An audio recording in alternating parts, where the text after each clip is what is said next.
Poder constituinte é, no direito, o poder de criar, modificar, revisar, revogar ou adicionar algo à Constituição do Estado. As legitimidades do poder constituinte, do procedimento constituinte e da Constituição por ele elaborada são indissociáveis e delas depende a legitimação do exercício do poder político no Estado democrático de direito. Tal constatação pode resumir-se na máxima formulada pelo ex-presidente norte-americano Abraham Lincoln, no sentido de que democracia é o governo do povo, pelo povo e para o povo. Pensamento este essencialmente correto se dermos interpretação real aos termos que o compõem. Pode-se afirmar ainda que a famosa citação corresponde precisamente à democracia direta. A legitimidade do poder constituinte decorre diretamente do princípio da soberania popular. Só o povo, concebido como uma pluralidade de forças culturais, sociais e políticas, pode deliberar sobre a conformação da sua ordem político-social. Um ou mais indivíduos manifestam vontade soberana que pode ser o início de um novo núcleo social.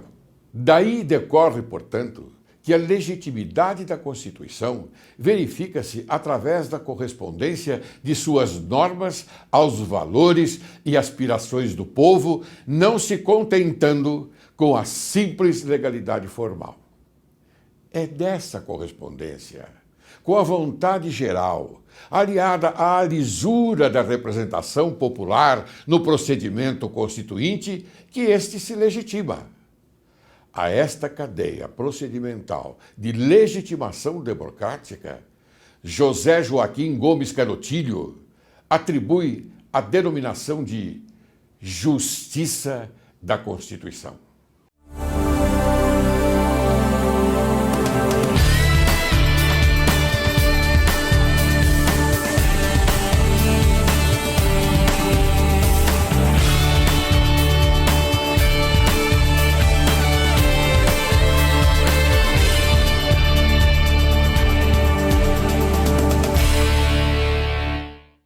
Caro telespectador, Direito e Justiça em Foco é o seu programa e este é o seu país.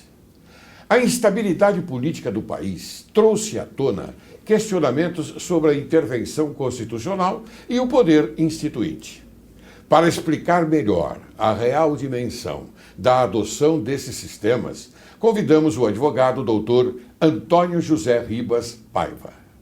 Pós-graduado em Direito Econômico pela Fundação Getúlio Vargas em São Paulo, palestrante e conferencista na Escola de Comando e Estado-Maior do Exército, presidiu a União Nacionalista Democrática, fundou e presidiu a Associação Nacional de Proteção às Vítimas de Explosões e Desabamentos, fundou e preside a Associação dos Usuários de Serviços Públicos, fundou a Associação de Parentes e Amigos das Vítimas de Acidentes Aéreos. Seja bem-vindo, doutor Ribas. Muito obrigado, agradeço o convite para participar do seu prestigioso programa e estou à disposição.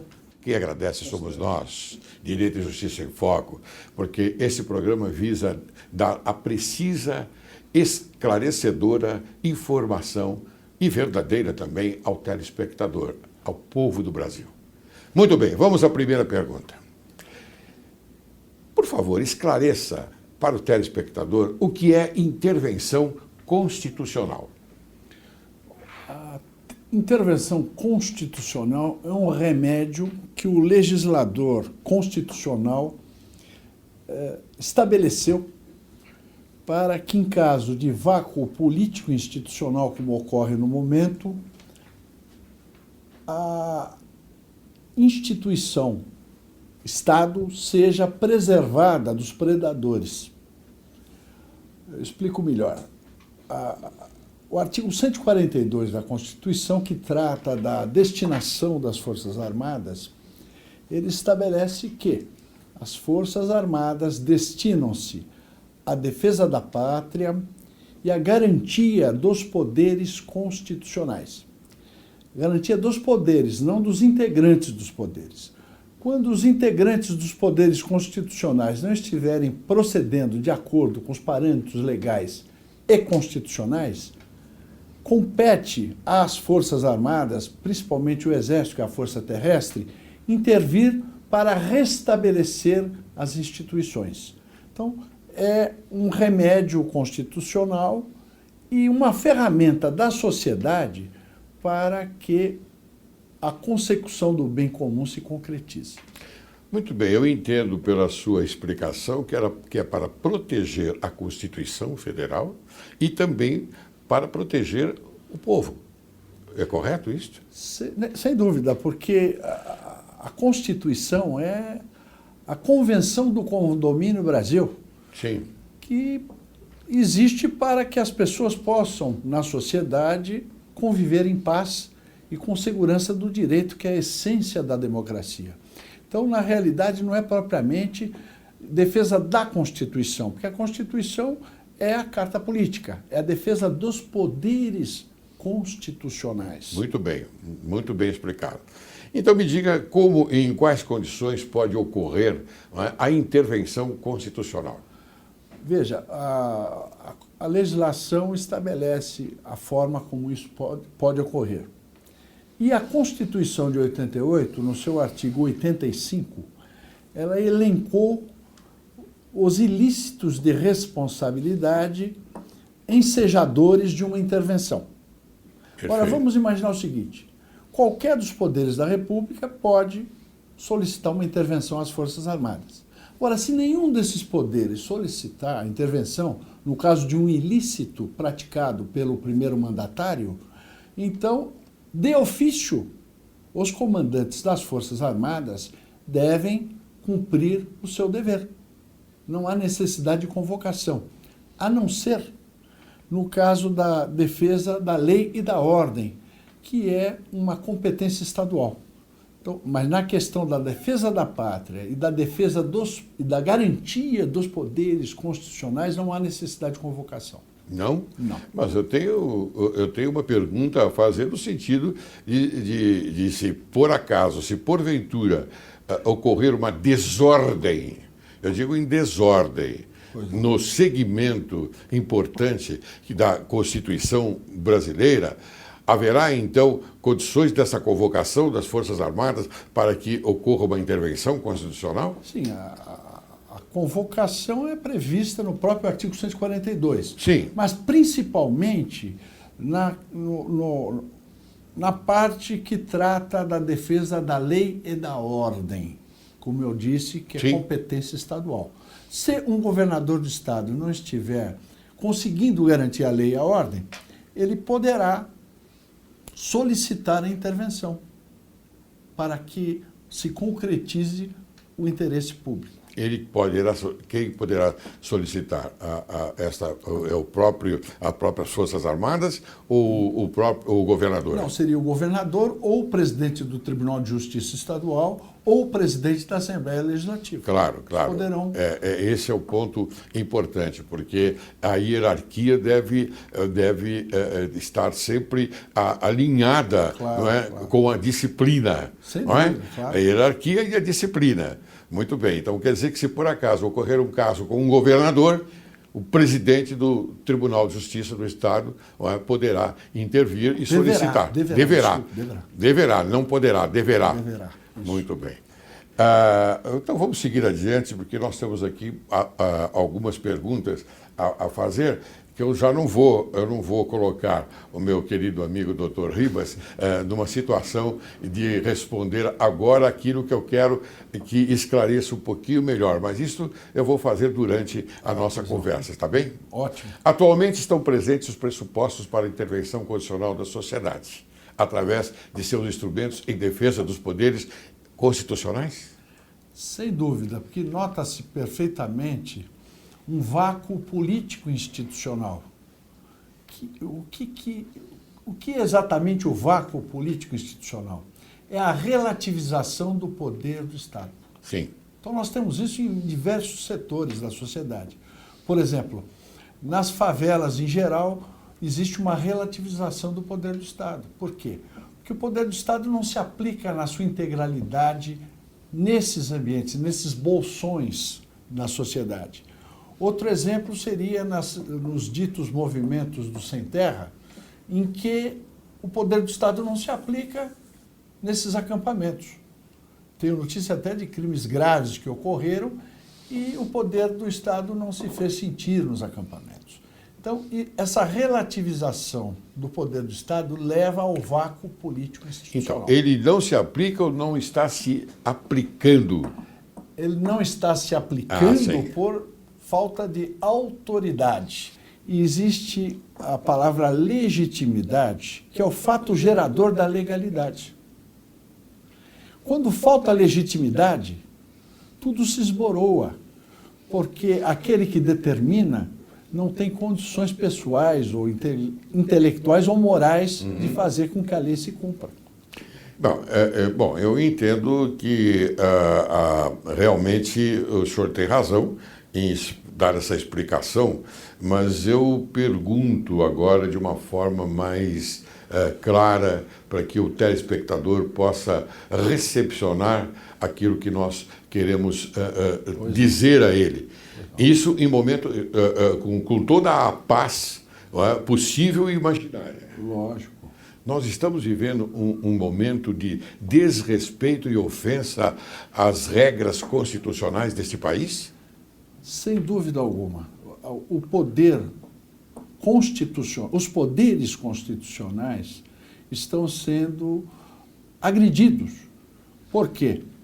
Porque não se faz valer o poder do Estado, quando necessário, na consecução dos interesses públicos. Então você tem deficiências gerais. E pior do que isso, você tem a falta de legitimidade causada pelos crimes praticados por agentes públicos contra o patrimônio da sociedade. Exemplo disso é o Petrolão, Mensalão, empréstimos de compadrio no BNDES, que é dinheiro público. Que ainda não chegou à tona, né? Não chegou na integralidade, mas já está. Parece que já foi publicada a relação dos empréstimos. Sim. Mas isso tudo é o crime praticado, eu diria, o peculato. A relação dos empréstimos, o senhor quer dizer no sentido de que o governo federal extraiu do BNDES valores para financiamento de obras de países vizinhos ao Brasil? Ou seja, vou até ser mais claro, Cuba, Venezuela, etc. Angola também. Veja, isso é um padrão de procedimento de praxe. Né? O financiamento de empresas nacionais para obras internacionais é praxe. O que não foi observado foi... Não, mas existe uma ideologia estranha no governo federal. Não, vamos deixar isso de lado, ideologia. Vamos só falar na questão prática do financiamento. Esses financiamentos foram proporcionados sem as devidas garantias. Então, isso é doação, na realidade, é uma doação disfarçada, porque se você empresta dinheiro sem garantia, você não tem garantia de recebimento do valor emprestado. Uhum. Então, é aí que reside o vício dessas ações do governo com o dinheiro do BNDES. Muito bem. Bem, vamos seguir adiante com a nossa pauta. Pois não. A intervenção constitucional. Desculpe interromper. Isso seria ensejador até de uma tipificação do artigo 85 da Constituição, que trata do crime de responsabilidade. E a aplicação do parágrafo do tocante à Lei 1079. Perfeitamente. Muito bem. A intervenção constitucional, ela pode ser confundida com um golpe militar? Não, porque ela é um instrumento da sociedade para intervir no processo político partidário e no governo quando as coisas não vão bem. É o que ocorre nesse momento. E veja, nós temos sempre que pensar que o parâmetro da autoridade é a legalidade. Sim. Então, tudo o que o que se tratar da relação povo-poder tem que ser dentro da mais estrita legalidade. Certo. E é por isso que o legislador constituinte, ele estabeleceu esta forma de intervenção. Sim. Quando ele atribui a responsabilidade das Forças Armadas, que são instrumentos da sociedade. Porque lá não temos marcianos. Nas Forças Armadas são compostas por brasileiros. Não é? E existe assim na sociedade uma tendência, não sei se por influência de mídia, de considerar um militar como se ele fosse um extraterrestre. Não é. Ele é um brasileiro que cumpre uma função pública, só isso. Sim, mas eu gostaria que você explicasse, doutor Ribas, ao telespectador, porque é um pouco complicado. Quando você fala em golpe militar e quando você fala em militar, propriamente dito, o povo às vezes não entende bem, porque não está na recepção política do povo. Porque nós, lamentavelmente, não temos... você não gosta de falar em ideologia, pelo que eu percebi, mas nós temos que tocar nessa parte, porque a ideologia ela faz parte de uma política. E a política tem que ser levada ao povo, uma política boa, uma política consciente, uma política com todas as reservas que você coloca hoje aqui na mesa do Direito e Justiça em Foco. As reservas constitucionais, que são as mais importantes, no meu modo de ver. Por isso que nós temos que levar esta parte ao nosso público, ao nosso telespectador, para que ele fique bem consciente que você não veio aqui para formar uma opinião, não é, de proselitismo. Não, dúvida, nada de proselitismo. Você veio aqui para tocar a verdade, o caminho da verdade. Isso que nos interessa. E você, muito obrigado. Você está, naturalmente, respeitando o compromisso que teve nesse sentido. Eu agradeço bastante. Mas vamos andar adiante. Explique, então, nesse sentido que eu coloquei ao público brasileiro, o que é o poder instituinte. É o poder constitucionalmente previsto, mas não de forma muito clara, que ele é inerente ao contrato social. Sim. É um atavismo institucional. Sim. Por que a academia não discute o poder instituinte, que é o poder do cidadão, individual e coletivamente, ele modificar, revogar ou aprimorar as instituições. Sim. E ele não pode ser exercido, esse poder que é do povo e do cidadão, ele não pode ser exercido por representação. Por quê? Porque quem está no poder não quer mudar nada. Certo. Tem a tendência de manter o status quo. Certo, claro. Então, o poder instituinte, ele é inerente, ele não é direito natural. Ele é inerente ao contrato social. Eu fiquei contente quando você fala, por exemplo, em poder de criar, modificar, revisar, revogar ou adicionar algo à Constituição. Sem isso, né?